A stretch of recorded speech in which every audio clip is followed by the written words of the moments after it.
He will come and join. He's joined, yeah. Okay. Om Sumitrayana Apah Santu Sadhaya Santu Durmitraya Tasmai Santu Yo Asman Dveshi Yam Chavayam Dishmaha. Om Om Shanti Shanti Shanti.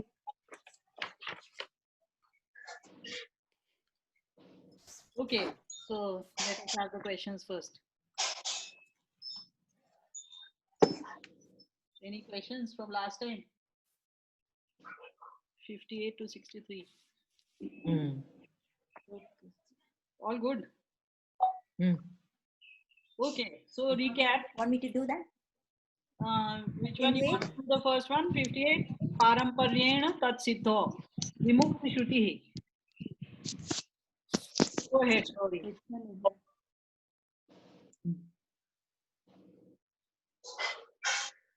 Sorry, you want to take it up? No, this is the 57th one, no? Lokasya nopa. No, that No, was not 58. last time. 58. Paramparyena tat siddho. Vimukti shruti. okay, 58, not the 57, okay. 58, let me take it over. Okay. Here the Purva Pakshi says that because of the oldest civilization, and in the process we have gathered quite a lot of unnecessary baggages and all, and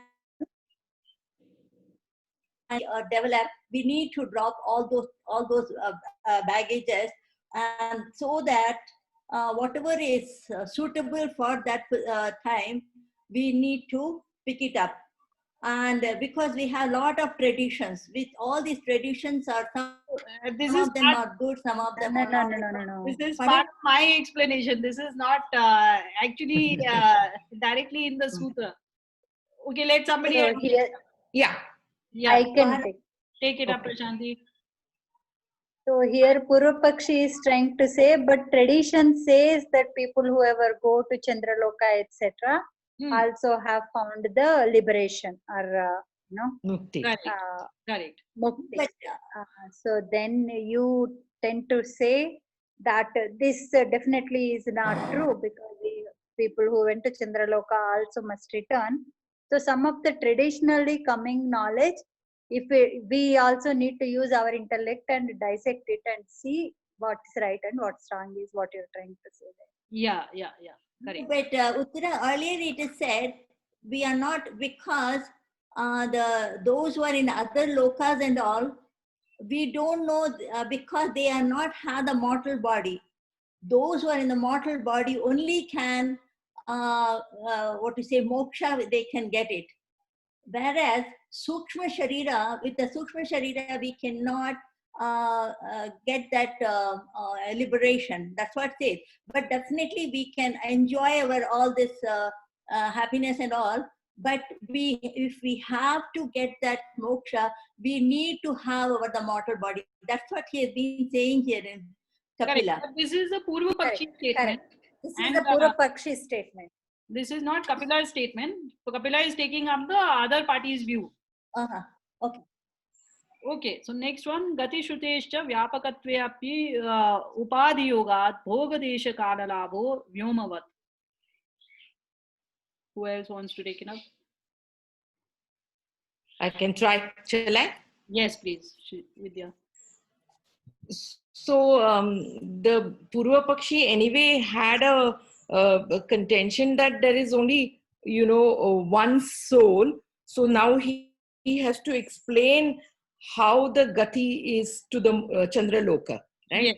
So that he's trying to explain by saying that, there also there will be an Upadhi which will kind of differentiate the different pieces of soul, in other words. And that is how there they will get their bhoga. So he's trying to explain that in that kind of way. Because otherwise, how will you have a gati for something that is all pervading, right? Correct. So, Bhog, Desha and Kal. But this is But here it says that I have a question here. I'm not able to understand that. We say that space is all pervasive and consciousness is also all pervasive. Is it or not? And then what is that leaves, what is the secondary substance? What is that secondary substance that leaves the body? I'm not able to understand. And That is in then the next. That is in the next one. yeah, that's the That is the 60th one. That's the 60th one. Yeah. So we'll come to that once we reach there. Then you see whether you get not it. the- Okay. So So- anaditishtitasya puti bhava prasanga na tat siddhihi. Who wants to take it up? I got confused everything. Can I try this? Yes, please, Kala. Oh, Yeah. okay. So in answer to this, I think in the previous shloka also he had said, Kapila had raised the question that if it goes to the other loka in Upadhi, I mean, it needs an Upadhi as a separator even in the other loka. Then if the here, so he says if the sharir is encompassing a single consciousness, when the soul leaves, the body starts rotting. Okay, so if, as the Purva Pakshi says, that even in the other loka, this continues to have it, then why does it rot here? Why does the body start rotting when the soul leaves it? No. it's like, Yes, go ahead, Prashanti. so what left the body that is making it rotten? If it is all pervasive, it is one single consciousness. Correct. So what left that the body that is making it rotten is the question of Kapila here. So Yeah, it is not about the loka Kala. It is Okay, only talking of now. okay, only the body. Okay, got Yes, it. yes. Huh. Okay. So I think Gauri, your doubt would have also been resolved. Yeah. Right. So the next one is that's the what says that, no? So Next now one. the Purva Pakshi. So yeah, then Yeah. adrishta dwara ched asambadhasya tadasambhavad jaladivad ankure. Who wants to take this up? Yeah, can I take it up? At Please, least. Mana, go ahead. Yeah. This is in response to the previous sutra. The Hmm. Purva Pakshi gives this kind of explanation that for a corpse to rot, for a dead body to rot, there has to be something, it is created, it is done by something invisible. But then he also says that that is not possible by something that is not related to it. No, that is a response. Like water. So the thing is, yeah, I'll come to that. Then that is not possible by something that is unrelated. Like he also gives the example of seed. So he says for the seed to germinate, water is needed. But even if water is there, it is the inherent DNA of the seed that makes it help to germinate. So similarly, giving that as an example, he says water and air are sadharanakaras for germination. But here, but the invisible substance that can be, which operates on the body, that is that sadharana karana operates on the body only when the soul leaves. Correct. Only when it cannot operate when something is there. unlike the example of the seed where the seed also plays a role in germination, but here that is not there. It is only that air, water can operate on the corpse only when the soul is left out. Yeah. So But Uttaraji, there is one contrast here. The rotting process is post-death, whereas the seed sprouting is Janma connected. So I can understand the seed parody better for Janma rather than Marana. So So, why is this contrast? for you in particular, I wrote that one sentence, Vedharmya. This is a Vedharmya Upama. Oh, okay. Yes.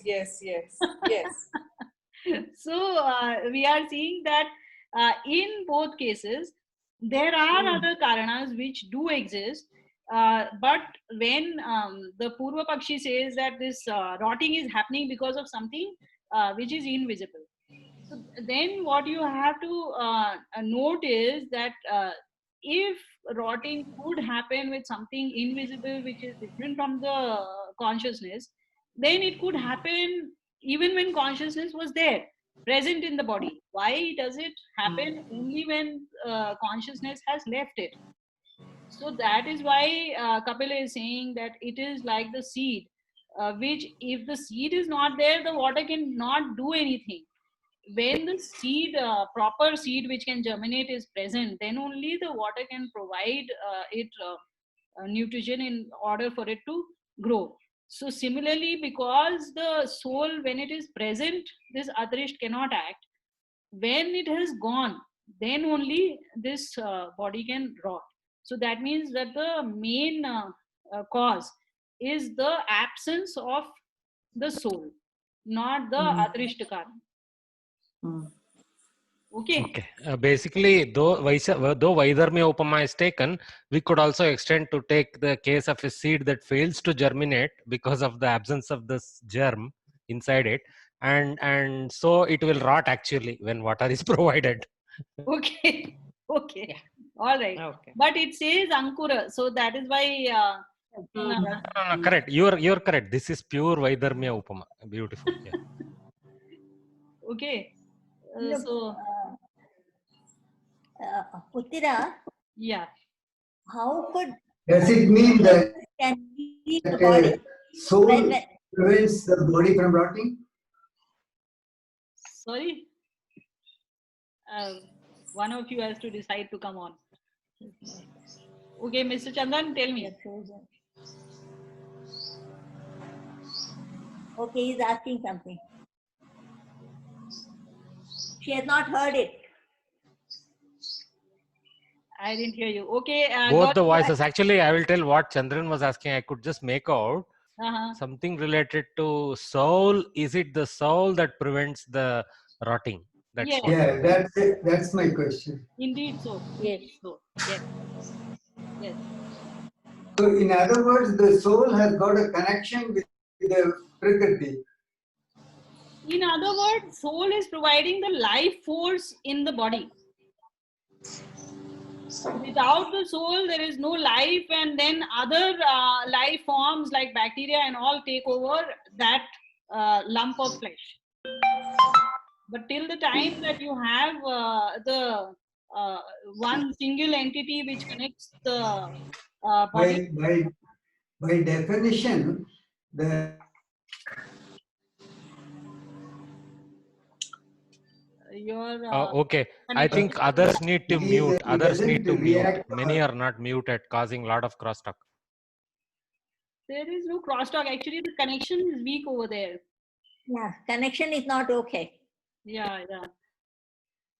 So there is a problem with the connection. Yeah. But my question is, Uttira, if soul itself is a consciousness, how could it leave? Because consciousness is all pervasive. That's what we say. You are I getting don't understand. confused between the Purva Pakshi statement and Kapila's statement. Purva Pakshi is saying that there is a single consciousness, there is Advaita consciousness, and it is all pervasive. Kapil is refuting that, and he's saying that it cannot be all pervasive and it is not single. So by this Puti Bhava, he is talking about how can it be all pervasive, because then the body should never rot, because at all times consciousness is present in that space as well, which is occupied by the body now, the dead body. So the very fact that the body is rotting indicates that there was something here which was occupying, which is not all pervasive, and therefore which has now left. And because of that, now the body is unable to keep these bacteria, etc., at bay, and it is now rotting. Okay. Okay. Okay. So let's go to the next one. This I can take nirgunatvat tadasambhavad ahankara dharma hi ete. yes. That one. So Yes. basically, again, reiterating the point of separation of the soul's purity with respect to the taintedness of the body, ahankara, starting from ahankara, which is the primary reason for the deviation. And so the argument here is that he continues to maintain that soul maintains purity like spatika, and it is because of the colored nature of the ahankara due to the karma pala, etc., which according to that karma pala, nature would have accorded the ahankara with the imbalance of sattva raja gunas, which causes the janma and bhoga and such things, and also the limited nature of space that sharira occupies, as well as the mortality aspect. So all these three are not properties of consciousness, which is eternal, which is sarvavyapi, and doesn't have bhoga concept at all in it. That is this point is reiterating that whole thing. Yeah, Bhoga Desha Kala Labha, which was mentioned in the 59 Sutta, that is now Kapila presents his view that they are Ahankara Dharma, and they are not the nature of the soul. Right. So then, if not, there is no, then we can stop even arguing about mukti, because there is no difference then. correct, exactly. So the ahankara is the go between the matter and the soul. Yes. Yeah. In the sense that it is the one which creates the I-ness in the soul with the body. Okay. With the body. Lies on. Otherwise, probably the soul is connected at the buddhi only, because buddhi is the lowest, the first transform of nature. So the soul may be connected directly to the buddhi, but the ahankar may be interspersed and creating this feeling of I-ness in the rest of the body. But ahankara is also a part of buddhi, no? In Kapil's terminology, ahankara comes after buddhi. After buddhi, yeah. So, yeah, so the first transform of nature is Mahat or buddhi, and the next after that is ahankara. So basically, Viveka first, then Aviveka. Yeah, correct. Yeah. So we can use our viveka only, not to use aviveka. Yeah. Okay. So Vishishtasya Jivatva Manvaya Vyatirekat. Who's left now? Somebody has to do a repeat. I can take. Yes, please take it up. So here again, Kapila is saying the life is, the life is not just because of the body. There has to be something that's causing this body to live. That is soul, basically. So which was proven before. So what is Anvaya Vyatireka? And because when the something is leaving, then that is leading to the body to rotten. Means something that was there residing in it is giving it the life. So yes, probably that is. No, so Anvay is that if something exists, then something else exists, and Vyatirek is if something does not exist, then another thing does not exist. Okay. Correct. So Correct. because the soul exists, therefore life exists in the body. And when the soul does not exist, then life does not exist in the body. So by this Anvaya Vyatireka logic, it must be said that life in the body is because of the soul only. It is a necessary and sufficient condition for life in the body. Okay. Mm-hmm. All right. Okay. Like it is not merely an ignition, but it is also the fuel. I don't know what you want to say by fuel, because otherwise fuel. Basically, I was thinking between Anvaya Vyatireka. If both Anvaya and Vyatireka forms equations hold, which means that the Atma has to continue, has to start and continuously exist in the Sharira as long as it is alive. That kind of thing. Yeah, correct. Otherwise, it does not undergo any change. It does not get consumed like fuel. So that way, it is not the fuel. Right. Understanding it Right. is okay. All right. So let us start with the 64th one.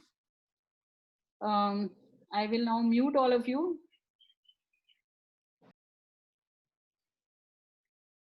Okay.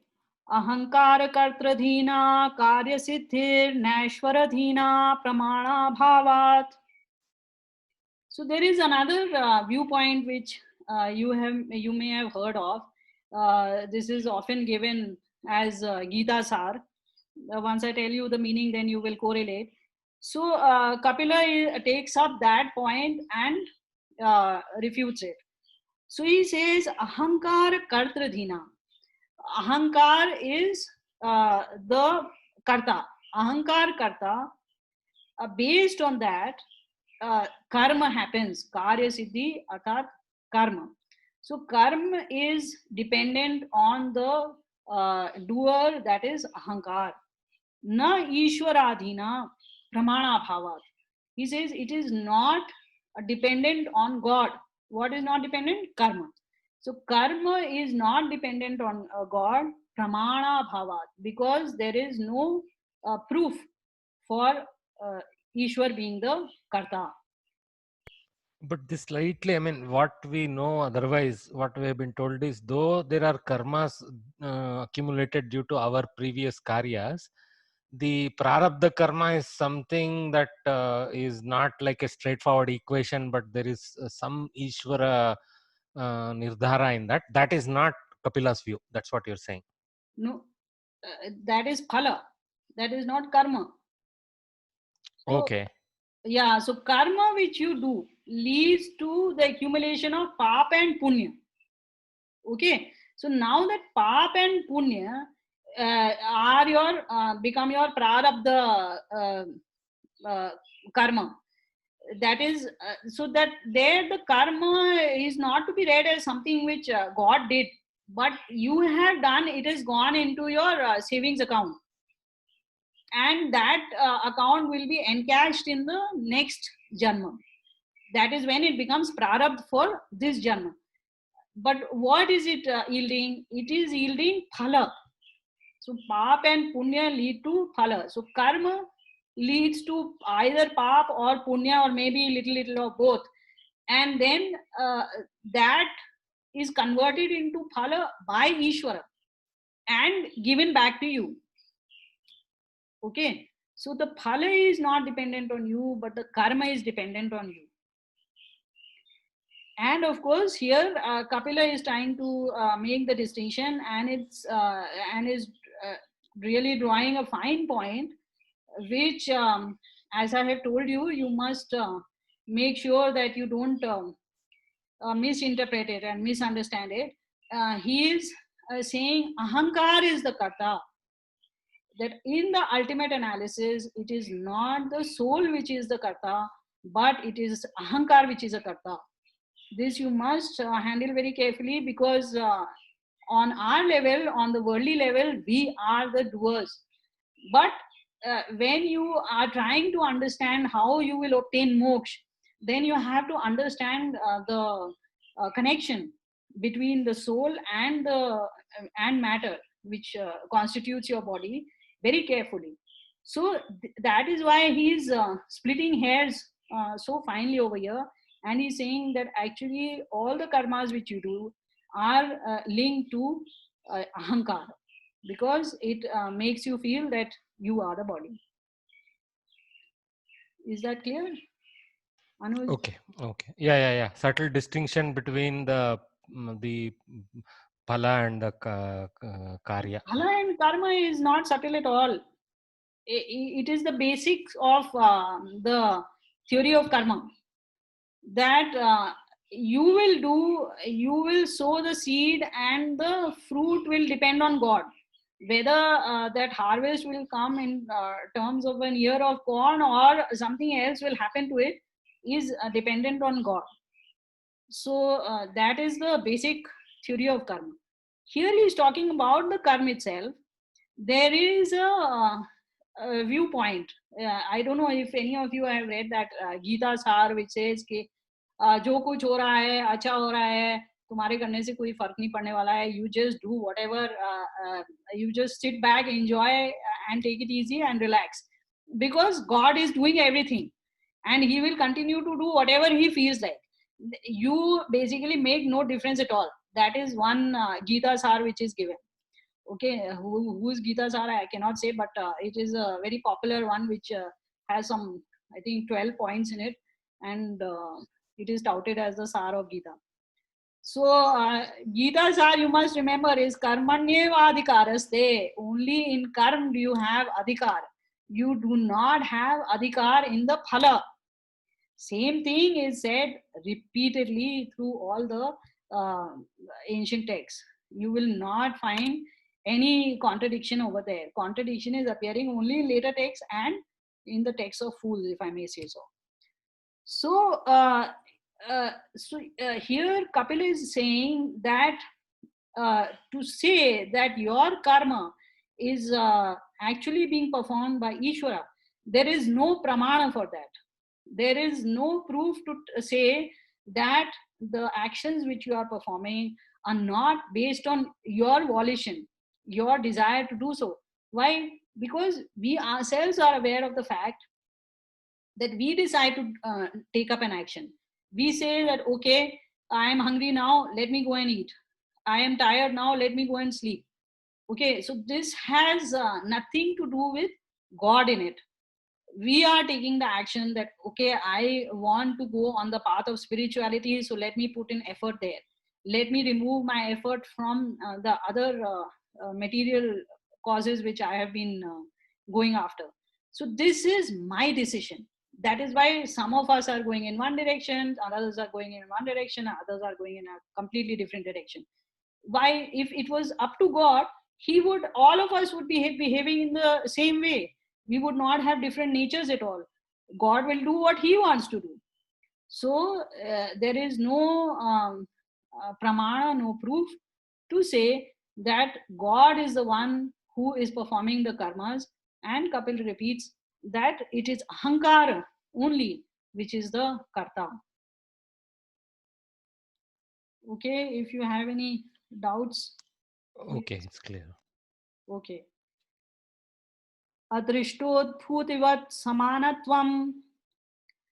So now you can have this doubt that ahankar is inanimate without the soul. How is ahankar then the kata? Don't you require the soul to perform the action? It has to be something animate which performs an action. So on what basis are you saying that ahankar is performing the actions?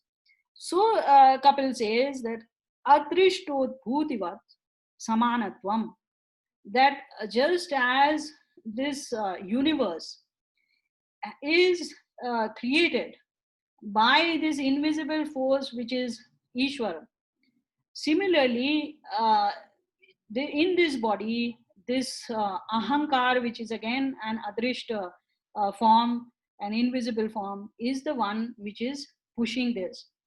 So just like in the universe, God sets things in motion, and then nature kind of takes over almost without any help from God. Once he's started the process and he's put the laws of nature in place, then the universe goes in auto mode.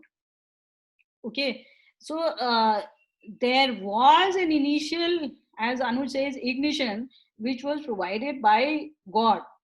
Uh, an animated being only can provide that kind of beginning. So same way in this karma which we perform, when we say that, okay, I am going to follow the path of spirituality, then in that the initial fire has to be provided by the soul only. Ahankar cannot take this decision on its own. This sankalp has to come from the soul. However, what Kapila has been trying to say is that for worldly matters, this sankalp is driven by the demands set up by the body and which are communicated to the soul via ahankar and also actually buddhi. Because rag and dvesh, they reside in the buddhi, and ahankar is the one which makes us feel that that rag and dvesh is ours. Okay, so this in that respect, ahankar is the ultimate karta. It is driving us in a way, it is also impelling us, even though it is inanimate. So just like in this universe, the sun is making the earth go round. Now you can say, why, how can an inanimate object create any motion? But it is creating motion. Similarly, ahankar also can be the karta. Okay. All right. I will just take one more sutra before we pack up. Mahato anyat. So he now makes a distinction that mahat leads to something else.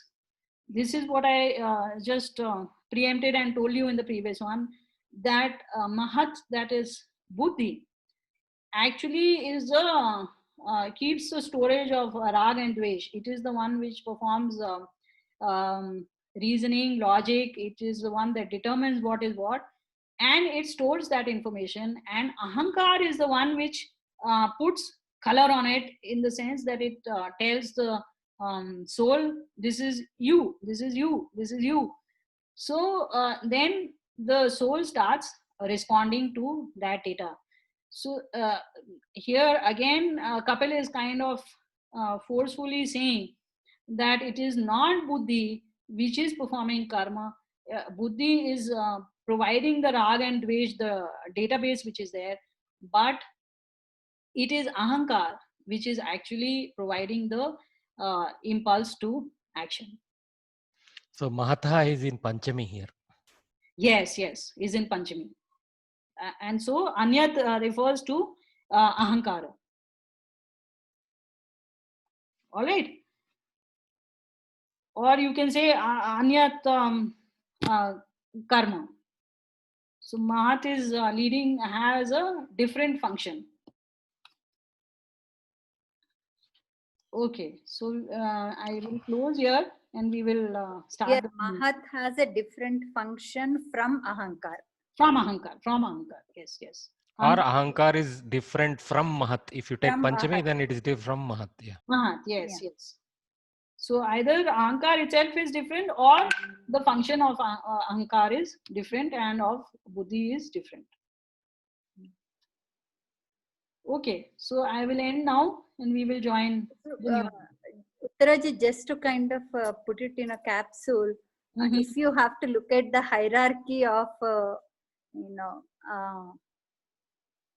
say karma, adhikar. Of course, here he is saying because of the ahankar, the whatever the karma is done by ahankar. But then adhikaritvam is to the soul only, right? So whatever the, even though the work is done by the ahankar. No, so that is where I am telling you that do not misunderstand. This is a very, very subtle point. So at a higher level, if we look at a grosser level, then it is the soul that is performing the karma, and it is the soul which is experiencing the phala.